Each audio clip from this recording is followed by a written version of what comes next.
In Japanese, how you say something is often just as important as what you're saying. Today, we're diving into this idea of voice. And it's not just some dry grammar rule.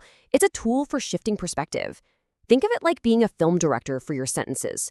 And it gives us this incredible insight into how a culture tells its stories. I mean, think about it, right? One single thing happens, but we have all these different ways to talk about it. So why does a language even bother giving us so many options? Is it just for flair, or is there something much deeper going on? That's really the core question we're going to unpack today.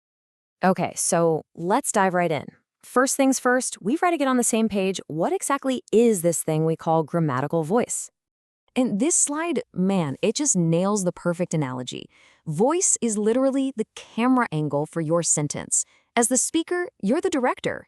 You get to choose who gets the close-up, who or what stays in the background, and exactly where you want your audience to focus. It's a seriously powerful way to control the narrative. So how does this whole thing actually work in practice? Let's take a look at the 3 fundamental camera angles, or voices, that are at the heart of Japanese grammar. Okay, to really see this in action, we're going to watch one simple event unfold. Our little scene is this.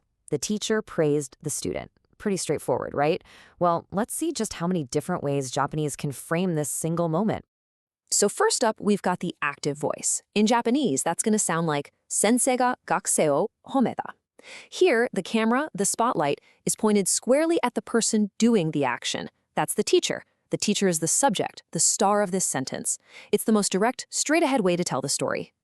Okay, but what if we want to flip the script? What if we want to tell the story from the student's point of view?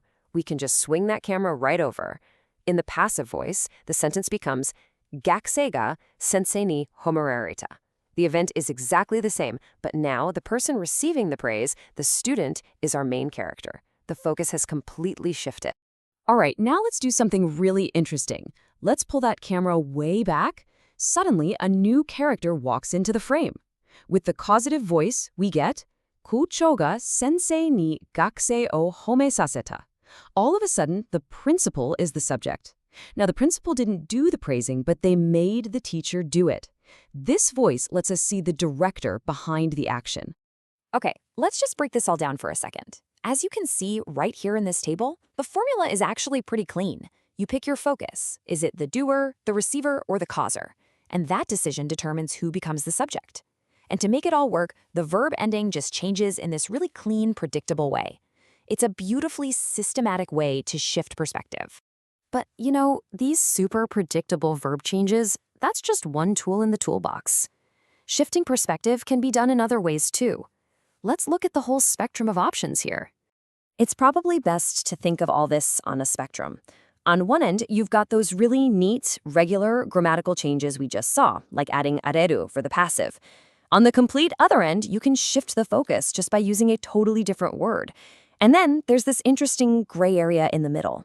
Let's check out some examples. So here's a perfect example of that stuff in the middle. On the left, we can say, Mr. Tanaka broke the vase. The focus is totally on Mr. Tanaka and what he did. But look at the right. We could just say, the vase broke. Same result, but by choosing a slightly different verb, the speaker has subtly removed the person responsible from the sentence. The focus is now just on the broken vase. It's a very subtle but powerful choice. And that brings us all the way to the other end of the spectrum, lexical voice. It's so simple. You can say A gave a present to B, telling the story from A's point of view. Or you could say B received a present from A. It's the exact same event, but by simply swapping the verb from give to receive, you've completely changed the camera angle to focus on B.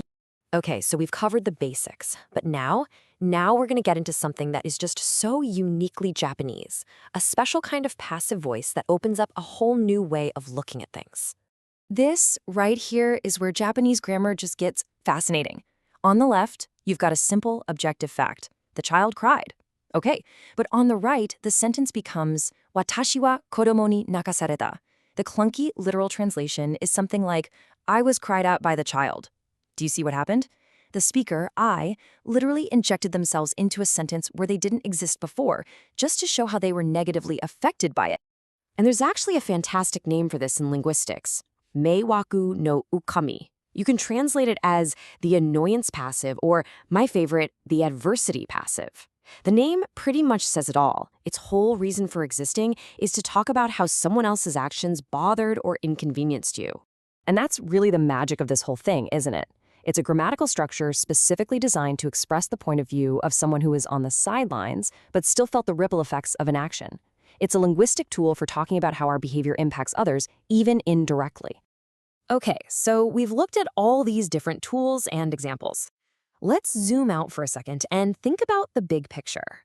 What's the real power behind having all these ways to shift perspective? So, what are the big things to remember from all this? Well, first, voice is the camera angle of your sentence. It lets you control the focus.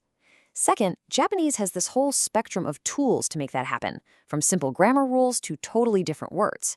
And finally, that amazing adversity passive shows us a worldview where the indirect impact of our actions is so important, it gets its own special place in the grammar. And all of this really leaves us with a much, much bigger question. If your language gives you a specific tool to talk about being annoyed by someone else's crying, or to easily shift focus away from who's to blame for an accident, how does that shape the way you see the world? How does it affect ideas about responsibility, about community? It's a powerful reminder that grammar isn't just a set of rules. It's a lens. Thanks so much for joining me.